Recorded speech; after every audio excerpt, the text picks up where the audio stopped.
start while people are still joining. Hello, everyone, and welcome back to another session of the Discovery Seminar Talks. My name is Ramona Augustin. I'm a Space Telescope postdoc working with Molly Peoples and Jason Tomlinson, and I will be chairing today's session. The aim of the Discovery series is to showcase the work of postdocs at Space Telescope and Johns Hopkins University. As you all know, early career researchers have been disproportionately affected by the COVID-19 pandemic due to the reduced travel and networking opportunities. With this talk series that is currently scheduled until the end of July, we want to provide a platform for postdocs to show their results to an international audience of astronomers. So today we will have two talks, each 20 to 25 minutes long. And at the end of each talk, please feel free to ask questions. You can use the raise hand button and I will call your name so that you can unmute yourself and speak.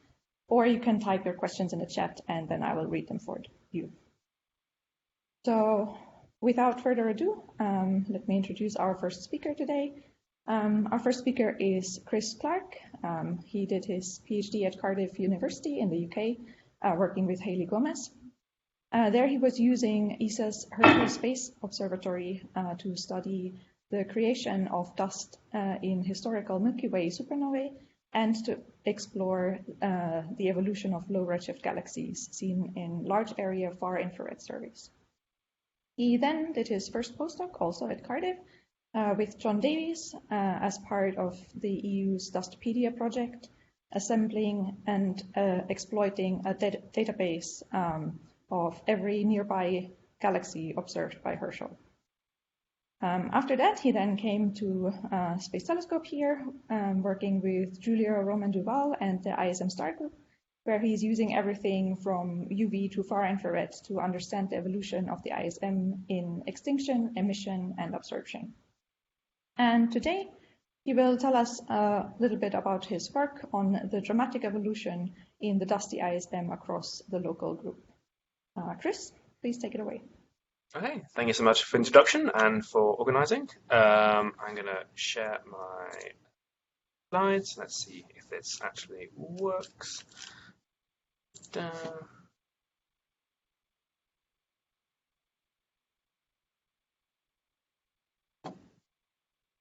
Okay, look, are you seeing presenter view or the actual slides? Actual slides, fantastic, first time, what are the odds? Okay, so thank you everyone for having me. So the work I'm going to be talking about today was done alongside Julia Roman Duval and Carl Gordon here at the Institute, along with Caroline Bott at University of Strasbourg in France, and Matt Smith, who's in Cardiff in the UK. So, the dust-to-gas ratio is one of the fundamental descriptors of a galaxy's chemical evolution. It tells us information about its star formation history, about a galaxy's gas reservoir, about its interstellar environment, all sorts of things. The dust-to-gas ratio also has big implications for the kinds of galaxies we can detect in high redshifts. This is especially true when it comes to observing the colder star-forming ISM of high redshift galaxies. Because we've detected millions of galaxies, cold ISM via far infrared and sub-millimeter dust emission, but only tens of thousands of galaxies via gas tracers like CO and H1. And that difference is probably always going to be true. To illustrate that, in the background here is a very small fraction of one of the Herschel extragalactic surveys, showing the abundance of dust-detected galaxies we have to work with. Every point in this is a dusty galaxy. But when we do far infrared surveys like this, we will of course be biased towards detecting galaxies with higher dust-to-gas ratios because they'll have more dust in them. And moreover, it's quite common to use the dust emission detected in the far infrared to infer gas masses, especially of molecular gas. Now, Nick Scoville and collaborators have shown that this works over a really surprisingly wide range of luminosities, but it's still only been kind of reliably shown to apply to massive and all very star-forming galaxies. And any variation in the dust-to-gas ratio will limit our ability to apply this to other systems. Conversely, if you hold all other properties constant, then a galaxy with a higher dust-to-gas ratio will suffer more extinction than a galaxy with lower dust-to-gas, which will also bias which galaxies you can detect at shorter wavelengths. So pinning down the dust-to-gas ratio is really necessary from a practical standpoint, but it's also a very useful thing to understand in and of itself. That's where this plot comes in. So on this plot, we have metallicity on the x-axis and the dust-to-gas ratio on the y-axis, with various galaxies plotted in blue. So this plot was first really explored by Aurélie Rémy-Royer back in 2014 as part of the Herschel Dwarf Galaxy Survey, and it's since been added to by various other authors. And there's a definite trend between the dust-to-gas ratio and a galaxy's metallicity. This isn't surprising because our understanding is that dust grains grow in the denser regions of the ISM, with grains accreting metals from the gas phase. And it's easier for a dust grain to accrete metals from the ISM if that ISM has more metals in it. So it makes sense that higher metallicity would correspond to a higher dust-to-gas ratio. But with this plot, the devil's in the detail. Because at high metallicity, galaxies seem to mostly fall along a nice linear relationship with a gradient of 1. That indicates that the fraction of metals locked up in dust grains is staying constant, or in other words, that the dust to metals ratio is staying constant. And the line indicating that trend is the black dotted line on this plot. However, at low metallicities, galaxies have dust-to-gas ratios that are far below what we'd expect, given the trend at higher metallicity. By the time you get down to metallicities of about 0.1 times solar, galaxies have dust-to-gas ratios that are 10 to 100 times below the linear trend at high metallicity. The explanation for this is that at high metallicity, dust grains can grow efficiently in the ISM. But at low metallicity, grain growth is likely less efficient and can't keep up with the various forces of grain destruction, such as shocks and hard radiation. Between these two regimes, there's then a critical metallicity transition.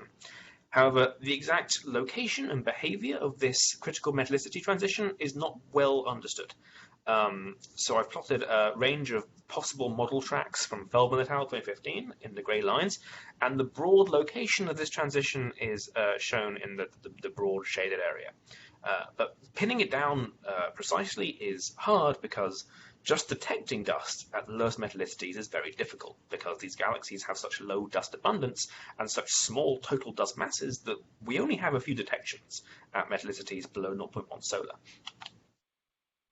Moreover, the whole thing is complicated by the fact that measuring dust masses in the far infrared, and hence getting dust-to-gas ratios, is very tricky. This is because the dust mass absorption coefficient, which is roughly speaking the dust luminosity to mass ratio, is uncertain, to a factor of a few at least. And moreover, when you observe a galaxy's dust emission in the far infrared, the emission from the hot dust will be mixed up with the emission from the cold dust, and the emission from the dense dust will be mixed up with the emission from the diffuse dust, and so forth. And the worse your resolution, the worse this effect becomes, and it can systematically bias your dust mass measurements. So another way of constraining the dust-to-gas ratio is by using UV absorption spectroscopy to measure depletions, i.e. to measure what fraction of the mass of metals is locked up in dust grains, and what fraction is in the gas phase. If you combine this with a measurement of the hydrogen column, that gives you a dust-to-gas ratio that's totally independent of the far infrared measurements.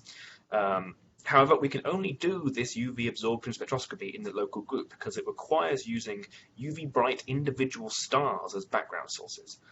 So far, it's only really been done for two local group dwarf galaxies, the small Magellanic Cloud and the large Magellanic Cloud, and this work has been led by Julia Amanda-Ball. And in these galaxies, the UV dust-to-gas estimates disagree quite significantly with the far infrared dust-to-gas estimates. And that's shown on this plot. The disagreement is a factor of 2 for the NMC, with the points are in purple here, and the disagreement is a factor of 8 for the SMC, with the points in orange. And if the lower far infrared value for the SMC is to be believed, then the SMC is entering that critical metallicity regime with a very low dust-to-gas ratio. But if the higher value for dust to gas from the UV is to be believed, then the SMC has a dust to gas ratio that's pretty much in line with the high metallicity galaxy trend, meaning the critical metallicity transition must happen at even lower metallicities than the SMC. So which of those two measurements is right kind of matters. And also, if the UV measurement is right, then that means we're somehow missing 7/8 of the dust in the SMC. And if that's true, we need to understand why, because that's a big problem with broader implications. So we have a bunch of questions to tackle here. Where exactly is this critical metallicity transition, and how does it behave? How much grain growth happens at different metallicities? How does the amount of grain growth differ between environments? And what is the reason for the dust that's potentially missing from far-infrared observations of local group dwarf galaxies? To answer these questions, we need to rely upon the nearby, well-resolved galaxies of the local group. We need the best resolution possible because grain growth is going to depend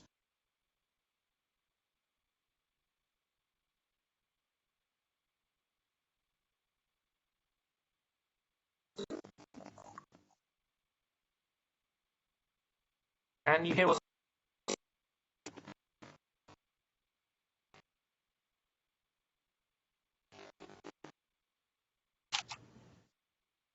Chris?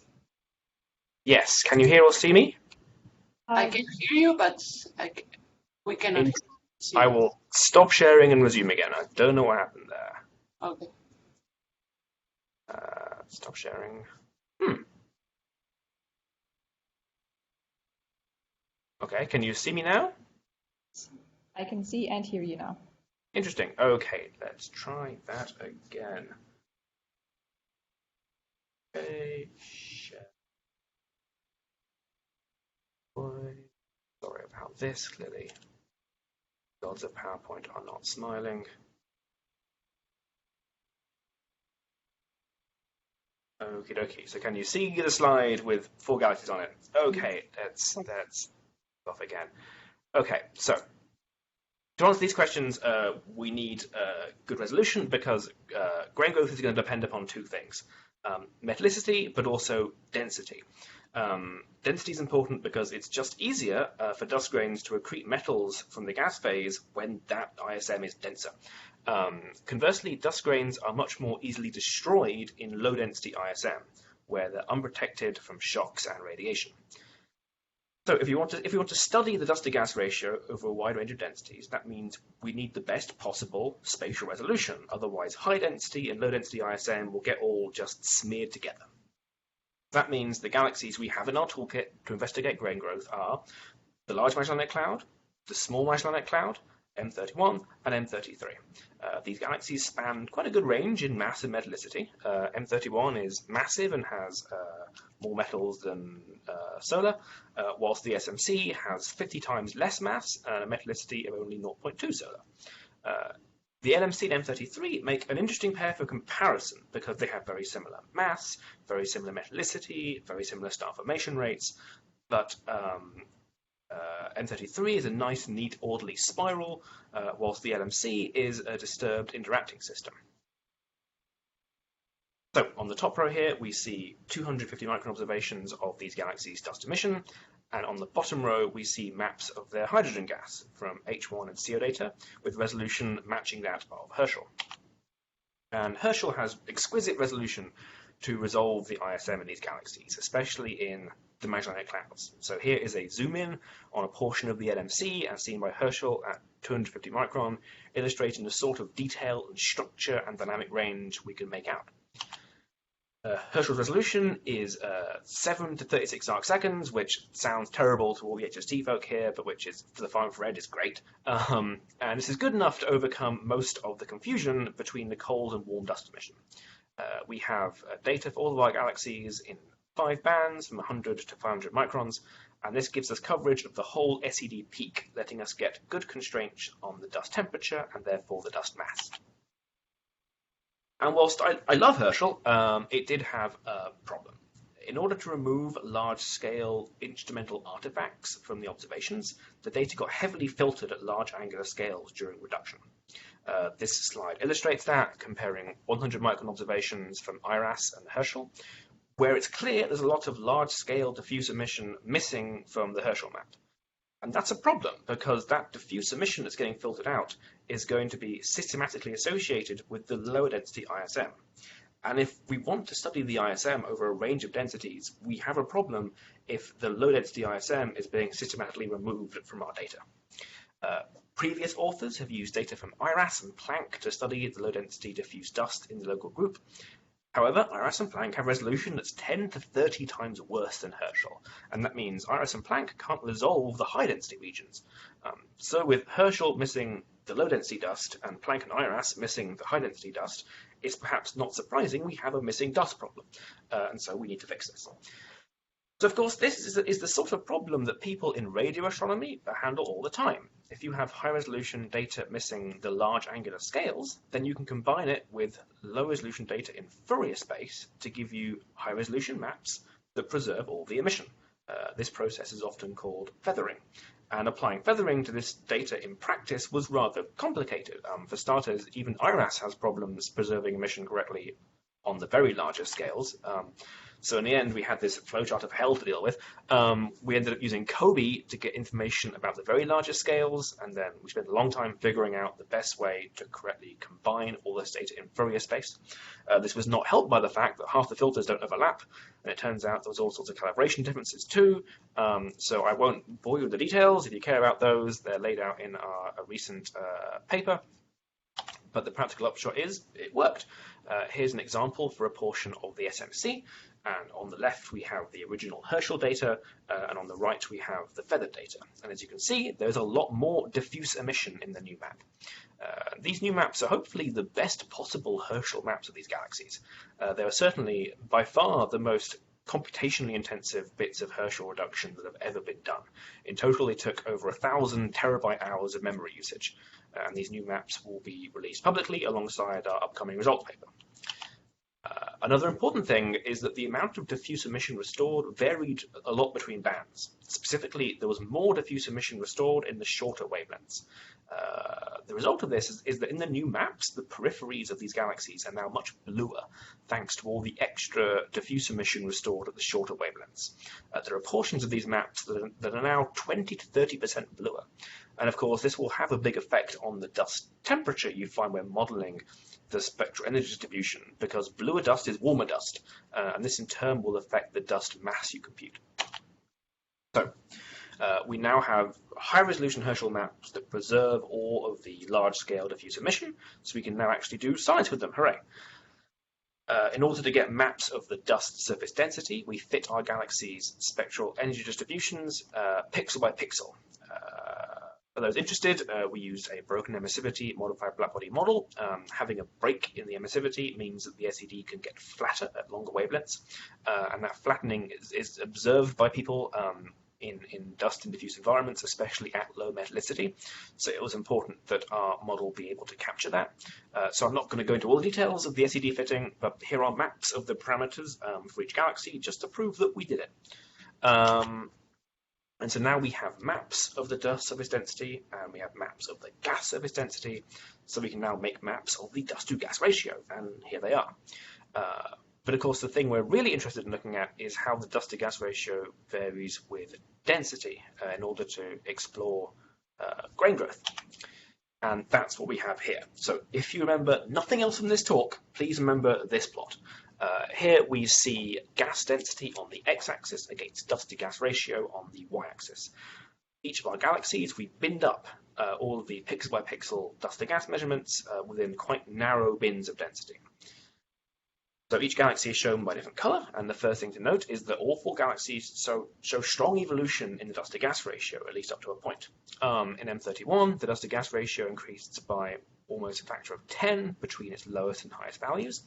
And in the SMC, in orange, the dust-to-gas ratio increases by a factor of 22 and shows no sign of stopping, even at the highest densities we could probe. So this suggests there's a lot of grain growth going on as you move into denser and denser ISM. It's also worth noting here that the LMC and SMC have relatively little internal variation in metallicity. So metallicity changes can't really be driving increased grain growth here. It has to be density. Another interesting thing is that M31 and M33 in blue and green line up very closely.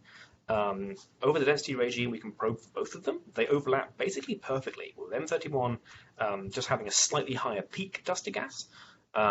This is also very interesting because the M33 and the LMC, in green and purple, have very different trends. But this is surprising given that they have very similar masses and metallicities and star formation rates as galaxies. But whilst M33 lines up closely with M31, the LMC does not. This suggests that the fact that M33 is a nice orderly spiral, whilst the LMC is a disturbed interacting system, is causing a big difference in their respective ISM physics. The implications of this is that you cannot predict what a galaxy's dust-to-gas situation will be if all you know are that galaxy's mass and metallicity. But perhaps the most curious thing on this plot is the fact that the dust-to-gas trends for M31, M33 and the LMC all appear to turn over at higher densities and then start going down again. In M31 and M33, the turnover is in exactly the same spot. Then with the LMC, that's at much higher densities. And this makes no sense at all. There's basically no situation where you'd expect dust to gas to fall at higher metallicities. Just to show what you would expect, here I have plotted some model chemical evolution tracks on top of each of our galaxies, with M31 and M33 showing the same track. And this is just to show the sort of functional form we'd expect, whereby dust to gas should ramp up with increasing density and then plateau at some maximal fraction of metals being locked up in dust grains. There should not be a turnover. So, okay, what could be causing this? It's possible that our SED fitting is just breaking down above a certain density.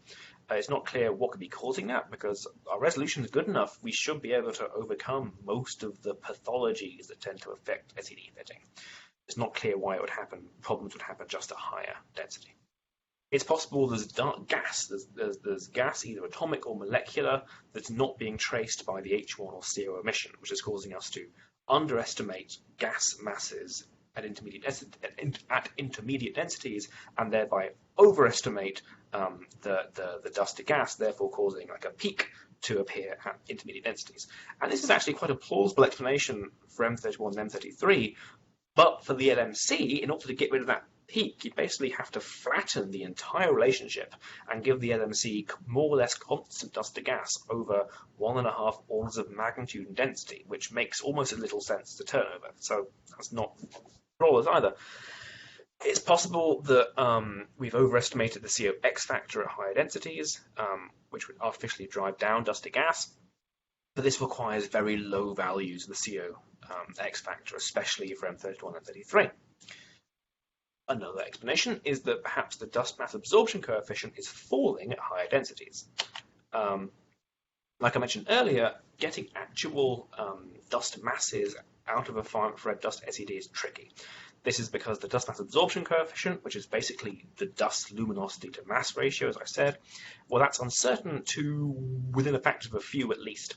And if the dust mass absorption coefficient were to fall at higher densities, that could make it look like the dust to gas ratio is falling, when in fact the dust is just becoming less luminous per unit mass. We know that the composition of dust is different in the LMC versus the SMC versus the Milky Way. This has been directly measured using UV absorption spectroscopy, of which elements are in the dust phase. Moreover, recent work led by Julia Amanda-Val has shown that the chemical composition of dust at a given density differs a great deal between these galaxies. That's what's plotted in those colourful plots in the left. It shows dust elemental composition at different columns. And if the dust composition is changing this much, then it's guaranteed that the dust mass absorption coefficient will also be evolving, although exactly how is a different kettle of fish. Also, back in 2019, I led a paper that found evidence in a couple of face-on spiral galaxies that the dust mass absorption coefficient does indeed fall as ISM density increases, which is exactly what would have to happen to explain our apparent turnover in dust to gas. On the other hand, I should say that most theoretical models predict that dust mass absorption coefficient should in fact increase with density, not decrease.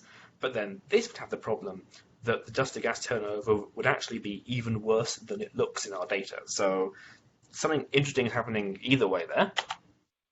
So ultimately, it's probably some combination of all these effects that's causing the apparent turnover in dust to gas at high densities, and the fact that some explanations work for some galaxies and not for others means that figuring out the true answer will be quite hard.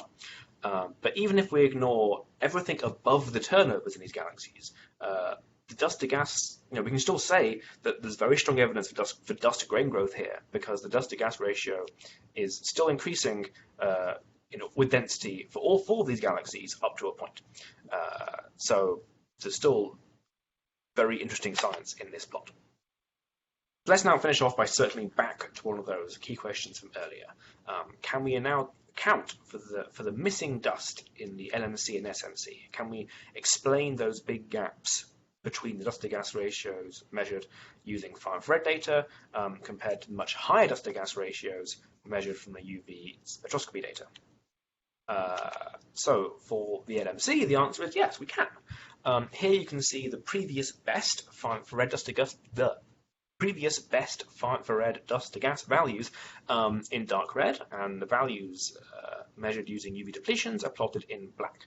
As you can see, the old far-infrared values are about a factor of 2 below the UV values. The dust to gas measurements from our new data line up much better with the UV values, agreeing to within 17% in terms of the average offset. So if anything, we've actually overshot slightly. So thanks to the combination of good resolution and sensitivity to diffuse material, we seem to have mostly remedied the disagreement here. For the SMC, we haven't completely solved things, but we have made the discrepancy much smaller. Previously, the old far-infrared values, again shown in red, disagree with the UV values, shown in black, by about a factor of 8. But with our new maps, we've reduced the disagreement to a factor of about 3, so not perfect, but at least much better. Given that the LMC values now agree with the UV quite closely, it's a little odd that we still have a fairly large offset for the SMC. Both galaxies are at the same distance, and so are just as well resolved. Our data for both is the same and of the same quality, and we use the same fitting and analysis process for both. So why is one still offset whilst the other isn't? So one possibility, again, is that the dust mass absorption coefficient is different in the SMC. As I've said, we know from UV absorption spectroscopy that the dust in the SMC has fundamentally different properties from the dust in high metallicity galaxies. So a different dust mass absorption coefficient would not be surprising. And indeed, all it takes is changing the value by a factor of 3 versus what we use in other galaxies to make the far-infrared values we get line up with the UV. So that's not an absurd situation to find ourselves in. It's also possible that because the SMC is so disturbed, that our ability to convert from the observed two-dimensional surface density to actual three-dimensional volume density is compromised or just different in the SMC. So again, we're stuck with the messiness of being stuck in one place for observations. But that is nice that we've at least mostly closed that gap. And of course, if low metallicity galaxies do have dust that's simply less intrinsically emissive, then that means that the extreme drop in dust to gas ratios for low metallicity galaxies may not be as extreme as previously thought. Yeah, 1 more minute. Yeah, perfect. This is my conclusion slides. I will just wrap up here and leave more time for questions. So thank you very much. Awesome. Thank you so much. That was a great talk. Do we have any questions for Chris? We have maybe time for 1 or 2 quick questions. You can either use the raise hand button or just type your question in the chat and I can read it.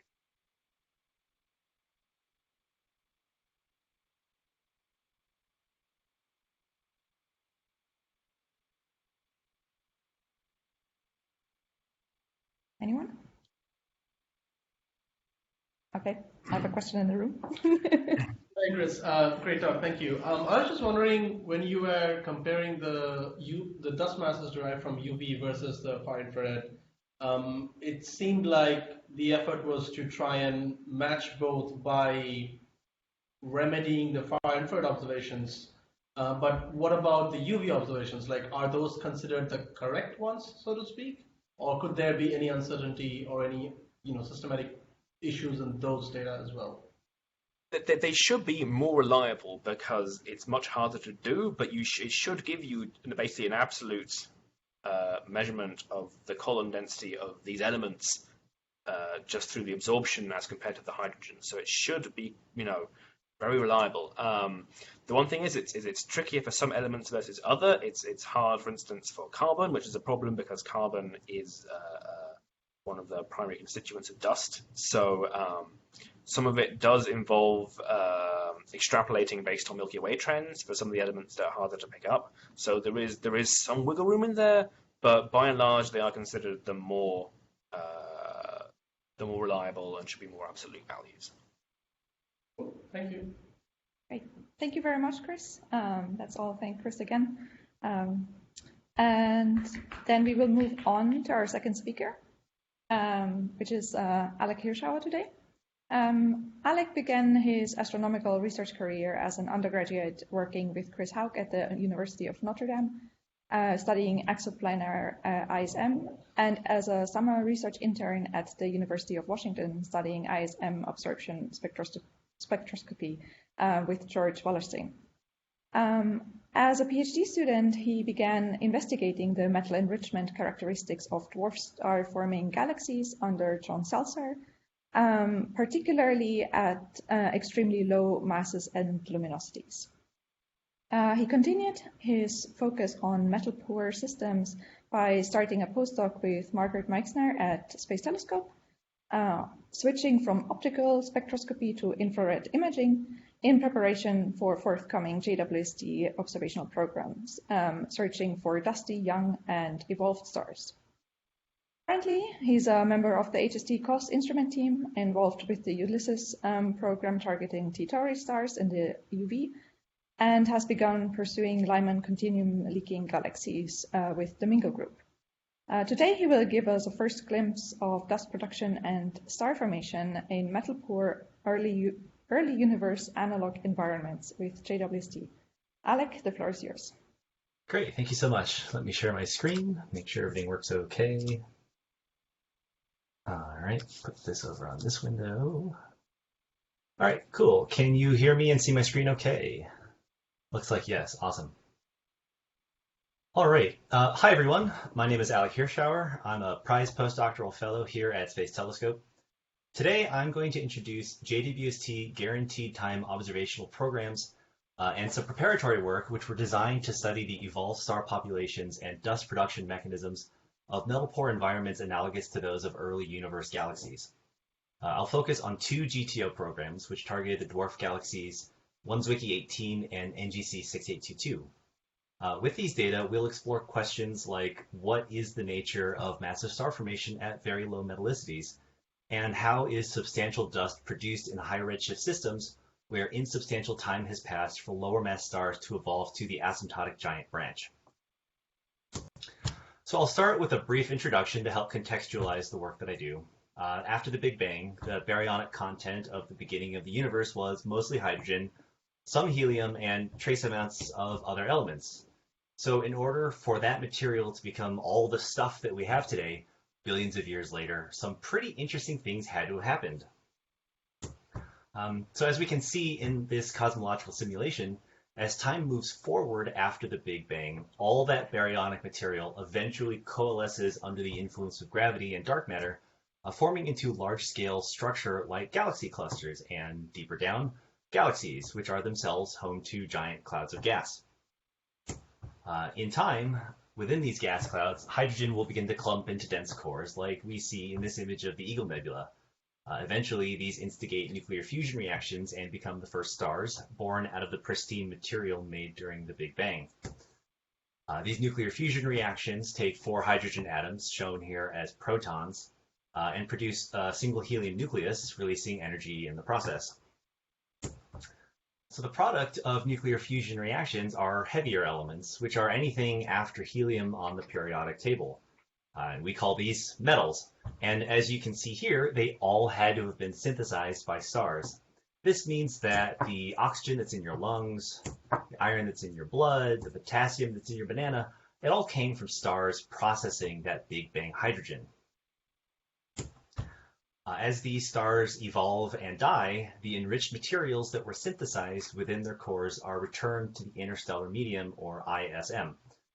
The next generation of stars and the next generation of stars after that, and so on and so forth, are subsequently born out of this now enriched material. The level of heavy element enrichment of a star or a star-forming region then can be used to trace the age of that system.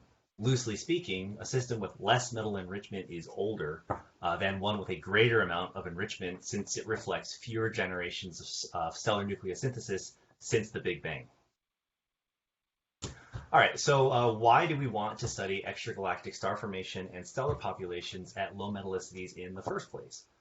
Well, in short, these galaxies are our best observationally accessible analogs to the kinds of systems which populated our universe during the peak of star formation. Our aim is to synthesize a detailed understanding of the massive star formation and evolved star demographics for systems of known distance with chemical enrichments ranging between 50 and 2% solar. Utilizing the power of Webb, each image will contain hundreds to thousands of sources, allowing for a maximization of the statistics of the resolved stellar population studies. And through synergy with ALMA and HST, we will be able to execute extragalactic studies at the level of detail found in the Milky Way for the first time. Okay, so within these galaxy stellar populations, we're interested in their AGB stars. These cool, luminous objects are a short-lived evolutionary phase of low to intermediate mass main sequence progenitors. We're interested in AGB stars because they produce dust, which drives the metallicity cycle in galaxies. As they age, a consequence of convective cells and thermal pulsations dredges up enriched material from the core, brings it to the surface, and expels it out into the ISM, typically in the form of dust grains. This space dust is extremely important for things like catalyzing new star formation. In order to study sites of massive star formation, we are also interested in these systems' young stellar objects, or YSOs. These are protostars that are still forming and are generally categorized in different stages reflecting their observational characteristics. As the protostar matures, its starlight is absorbed and re-radiated at infrared wavelengths by its surrounding circumstellar envelope, which gradually dissipates as the star joins the main sequence. YSOs are therefore bright in the infrared and trace regions of recent star formation. Some, like these in the Orion Nebula, show evidence for protoplanetary disks. Okay, so overall, metal-poor star-forming environments like these ones, the Magellanic Clouds, are important because they represent observationally accessible analogs to the kinds of star-forming systems which populated the universe billions of years ago.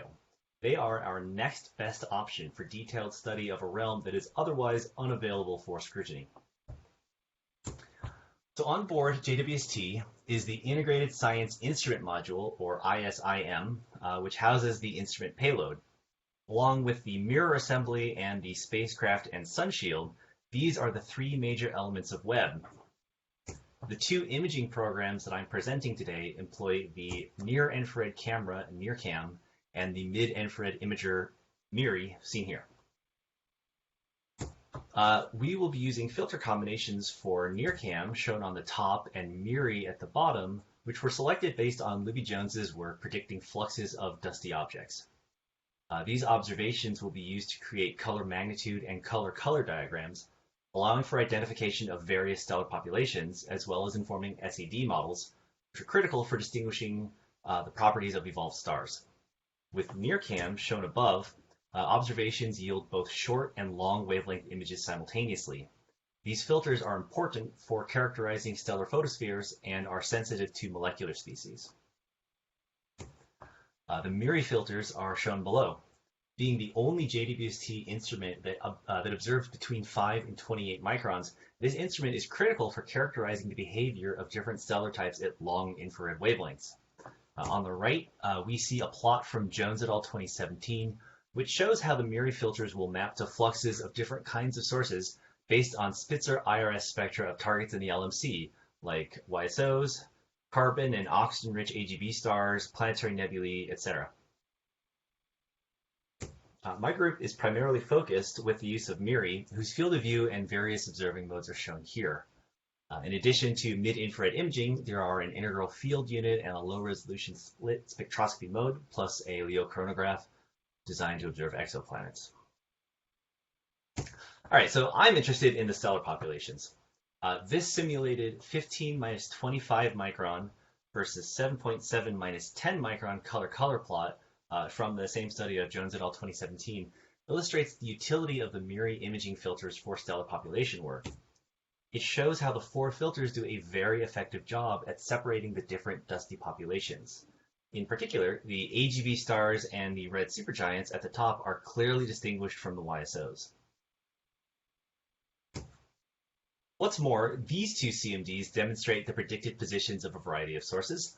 On the left is a 10 micron versus 10 minus 21 micron CMD, which distinctly delineates evolved stars from YSOs, H2 regions, etc.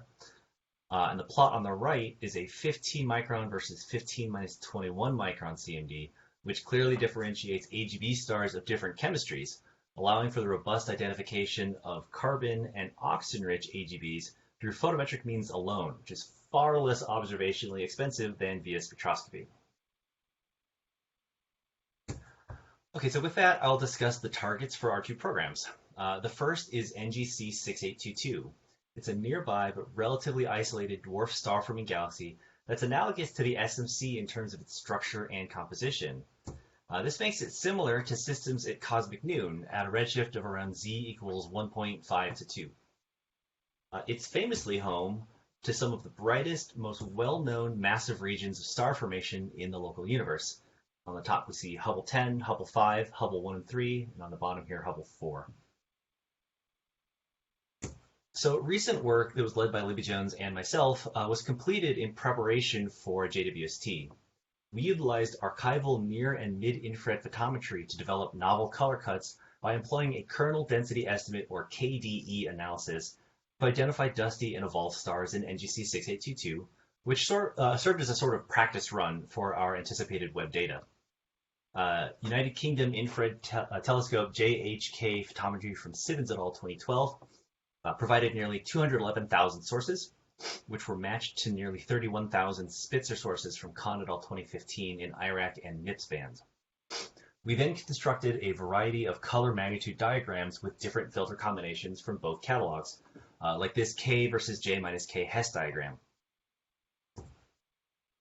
In order to identify the dusty and evolved stars, we implemented color cuts defined by analysis of the distribution of sources within small successive spans of magnitude. Here is, again, those dusty and evolved stars, AGB stars on the left and YSOs on the right. Okay, for each box representing a small range in magnitude space and containing at least 1,000 sources, starting from the tip of the red giant branch, the TRGB, and working up, local minima of kernel density estimations are defined. So as the vast majority of the stars we're looking for lie above the TRGB, our first task was to establish its location. It is physically manifest in the distribution of sources as it is continuity. So to find it, we take this Hess diagram and flip it on its side. And then we devolve it into a simple histogram. Boop, boop, boop, boop. Here we go.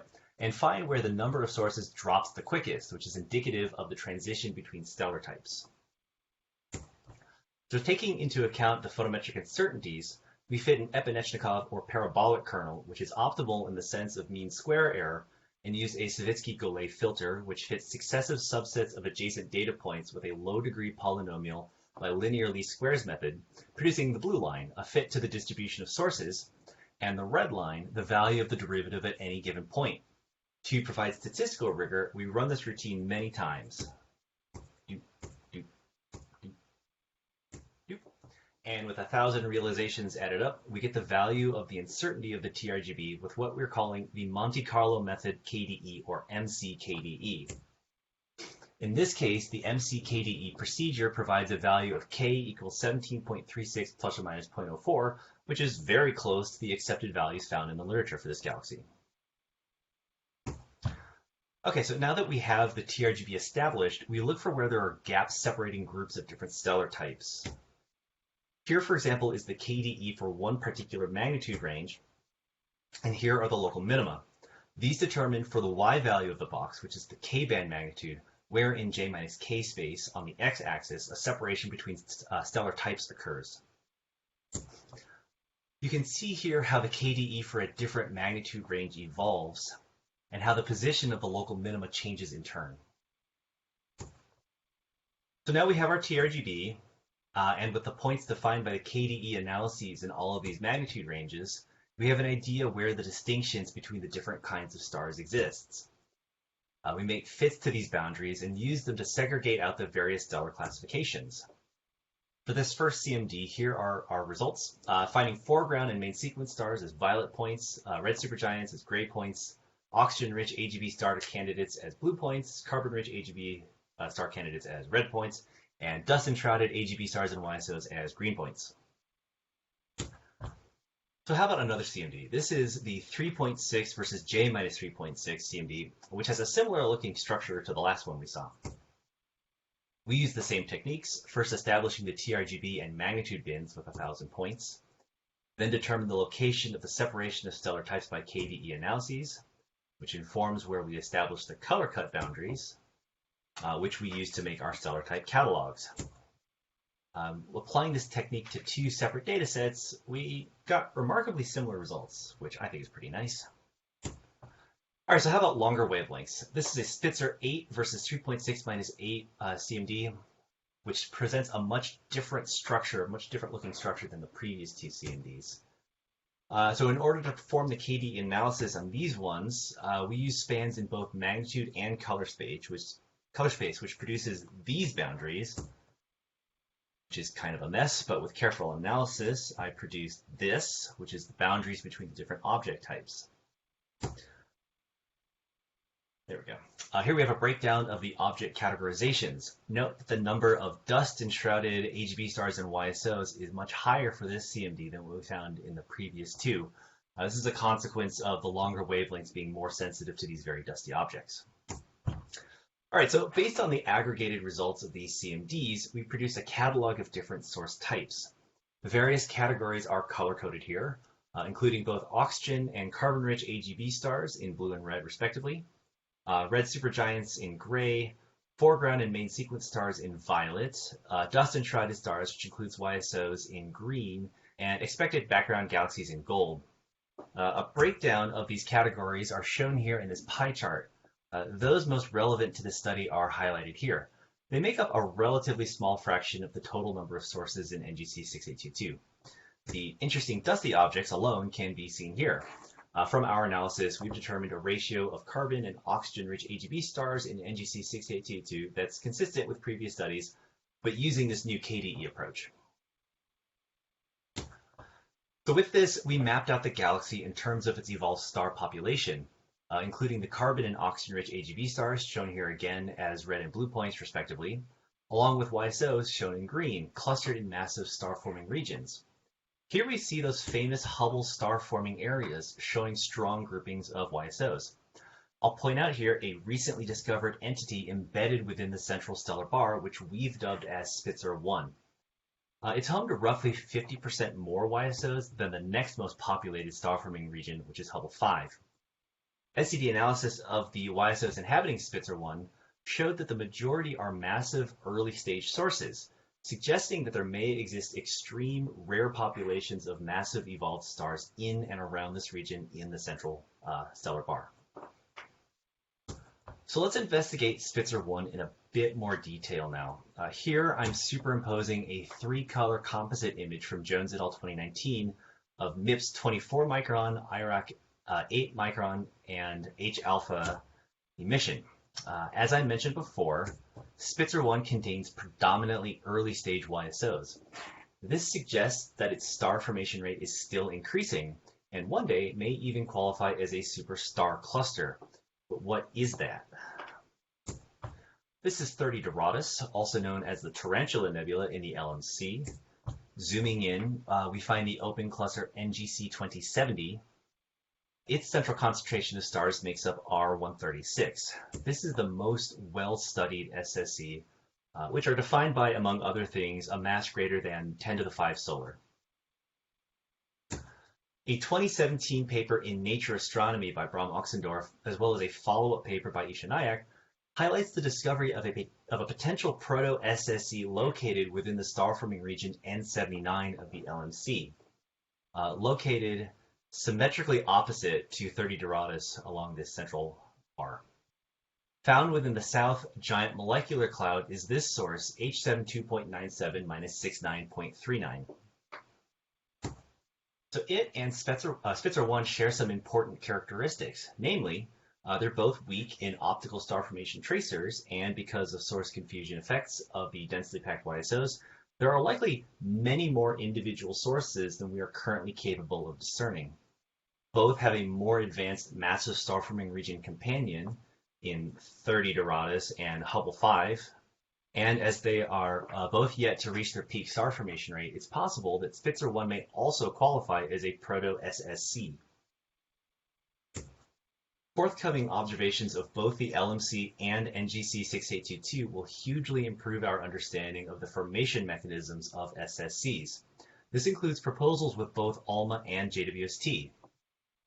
N79 and its proto-SSC, H72.97 minus 69.39, is actually a target for another one of our web GTO programs, but I'll have to save that for another talk.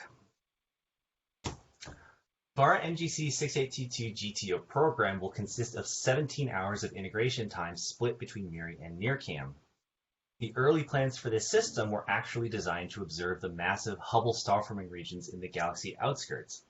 But once the recent work which identified Spitzer 1 was completed, we realized that a treasure trove of dusty evolved stars existed within the central stellar bar, and the program was modified to maximize their detection.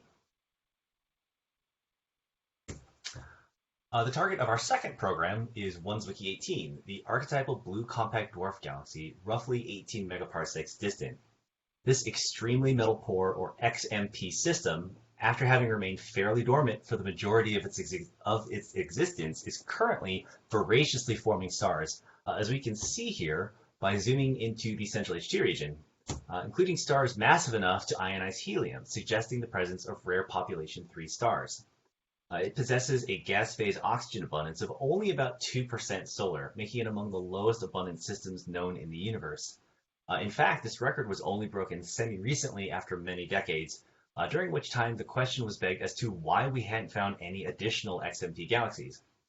Zwicky 18 was therefore chosen for WebGTO program study as an extreme example of early universe analog star formation. Zwicky 18 will be observed with 7 hours of total time split between MIRI and NIRCam, employing a similar strategy to what I've described earlier with NGC 6822. Here, we see that the entirety of the galaxy's spatial extent is subsumed within the field of view of a single pointing with MIRI, as well as the corner of one NIRCam segment. This allows our observing time to be spent accumulating deep integrations, particularly with MIRI. With Zwicky 18, we will be able to study in detail the behavior of dust-producing AGB stars in conditions analogous to the earliest periods of the universe.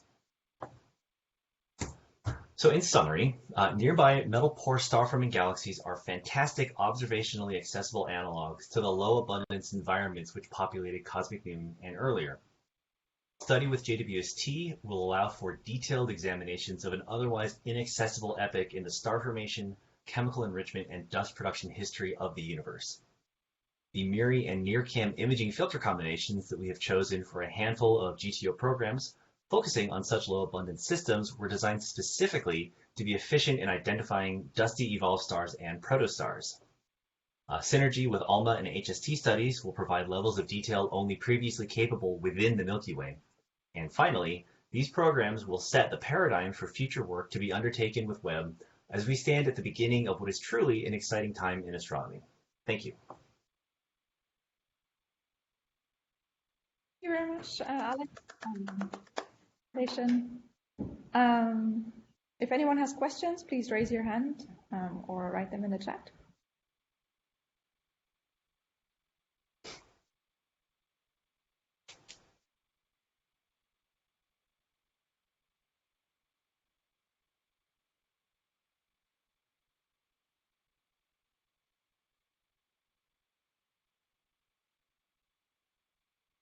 Right, I can't find the raise hand button because this keeps changing.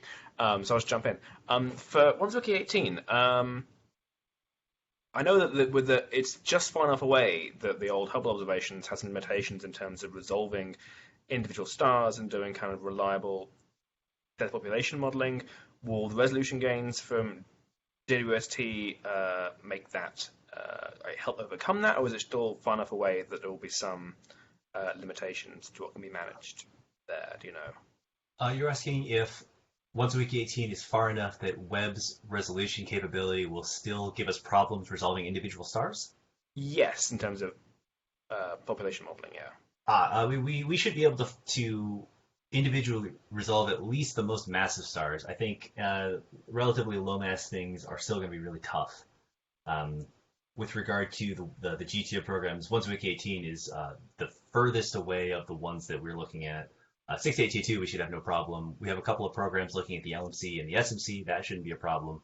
But yeah, 1-wiki18 will be tough. 18 megaparsecs is a pretty big ask. I think we'll do our best, though. Cool. Thanks very much. Yeah.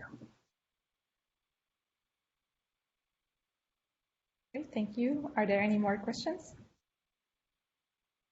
And for everyone who doesn't find the raise hand button, it's at the bottom of the people panel. So if you click on people, then at the bottom there's a little button to click, raise hand.